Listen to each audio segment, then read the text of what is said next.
क्या हम किसी इंसान के मन को कुछ ही पल में पढ़ सकते हैं? क्या हम जान सकते हैं कि अगला व्यक्ति हमारे बारे में क्या सोच रहा है? उसके मन में हमारे लिए कौन-कौन से विचार चल रहे हैं? जवाब है हाँ, बिल्कुल ऐसा संभव है। और आज हम आपको बताएँगे कि आप भी किसी का मन बहुत आसानी से कैसे पढ़ सकते हैं। बस कुछ नियमों को समझना और थोड़ा अभ्यास करना ज़रूरी है। मन की बात समझने की क्षमता हर व्यक्ति में होती है, लेकिन उसे सही दिशा, सही तकनीक और सही प्रशिक्षण चाहिए। आज हम इस कला को आचार्य चाणक्य की नीतियों और बुद्धिमत्ता के आधार पर समझेंगे। एक बार चाणक्य अपनी कुटिया के बाहर छोटे से बगीचे में गए और वहां से एक गुलाब का फूल तोड़कर लाए। उन्होंने चंद्रगुप्त से पूछा, इस फूल को देखो, क्या यह सुंदर नहीं है? चंद्रगुप्त ने हामी तो भर दी, लेकिन उसका मन कहीं और भटका हुआ था।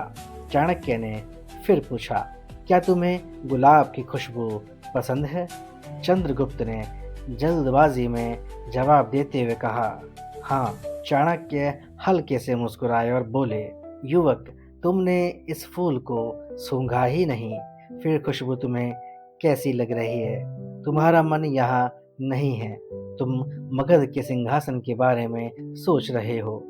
तुम धनानंद को हराना चाहते हो, लेकिन तुम्हें डर है कि तुम्हारी योजना असफल ना हो जाए। चंद्रगुप्त हैरानी से भर गया। मैंने तो कुछ कहा ही नहीं। आचार्य को ये कैसे पता चला? चाणक्य ने उसे बैठने का संकेत दिया और कहा, मन पढ़ना कोई जादू नहीं, बल्कि एक कला है। जब मन शांत होता है, तब दूसरों की हलचल सुनाई देती है। तुम्हारी आंखों में मैं वो आग देख रहा हूँ जो एक योद्धा में होती है।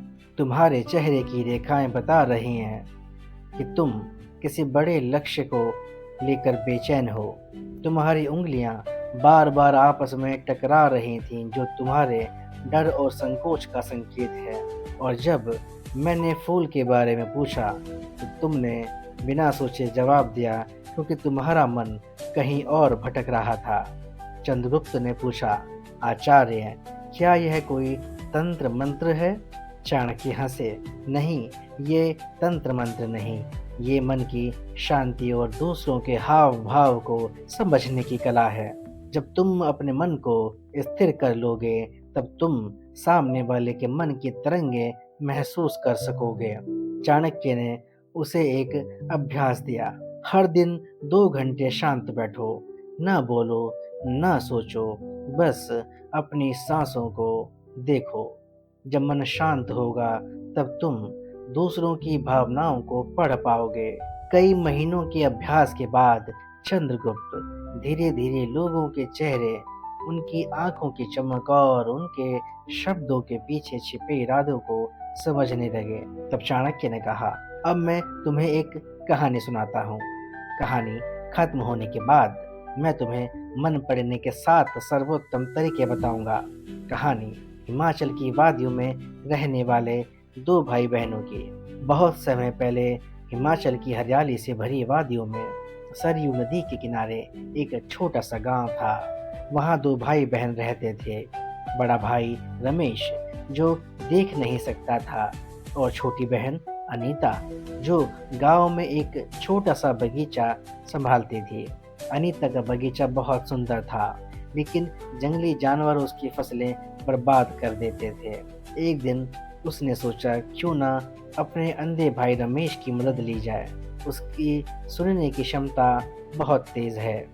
उसने बगीचे के बीच एक मचान बनाया और रमेश को वहां बैठा कर कहा, भैया, अगर तुम्हें किसी जानवर की आहट सुनाई दे, तो आप अपनी लाठी से मचान पर जोर से ठोक देना। इससे जानवर डरकर भाग जाएंगे। रमेश ने ऐसा ही किया और बगीचा सुरक्षित रहने लगा। एक दिन एक शाही सिपाही एक जंगली सूअर का पीछा करते हुए वहां पहुंचा। उसने रमेश से पूछा, क्या तुमने कोई सूअर देखा है?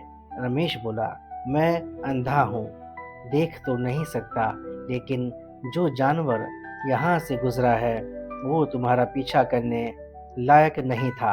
तुम अपना समय बर्बाद कर रहे हो। सिपाही हैरान हो गया। तुम्हें इतना यकीन कैसे? रमेश ने शांत स्वर में कहा। उसकी चाल भारी थी, धीमी थी, जैसे एक गर्भवती माता की होती है। एक योद्धा को ऐसा शिकार नहीं करना चाहिए। सिपाही ने जांच की और रमेश सही निकला। फिर सिपाही ने पूछा, क्या मेरी पत्नी मेरे प्रति वफादार है? रमेश बोला, पहले यह सवाल तुम्हारे मन में क्यों आया? ठीक है, इसका उत्तर मैं दूंगा। मुझे उससे अकेले में बात करनी होगी। जब रमेश ने सावित्री से कहा, मुझे तुम्हें छूकर समझना होगा, वह गुस्से से भर उठी और रमेश को मारने लगी। रमेश वापस आया और बोला, तुम्हारी पत्नी वफादार नहीं है। एक वफादार पत्नी किसी अनजान पुरुष को छूने से मना कर देती, पर उसने मुझे मारते हुए पूरा शरीर छू लिया। ये वफादारी का संकेत नहीं है। सिपाही हैरान हो गया। फिर उसने पूछा, क्या मैं अपने पिता का बेटा हूँ? रमेश बोला, तुम अपने पिता के बेटे तो हो, लेकिन तुम पर एक कंजूस जमींदार की छाया भी है। जब सिपाही ने घर जाकर माँ से पूछा तो उसने सच बताया। तुम अपने पिता के बेटे हो, पर एक बार मैं नहा रही थी, तभी एक कंजूस जमींदार की छाया मुझ पर पड़ी थी।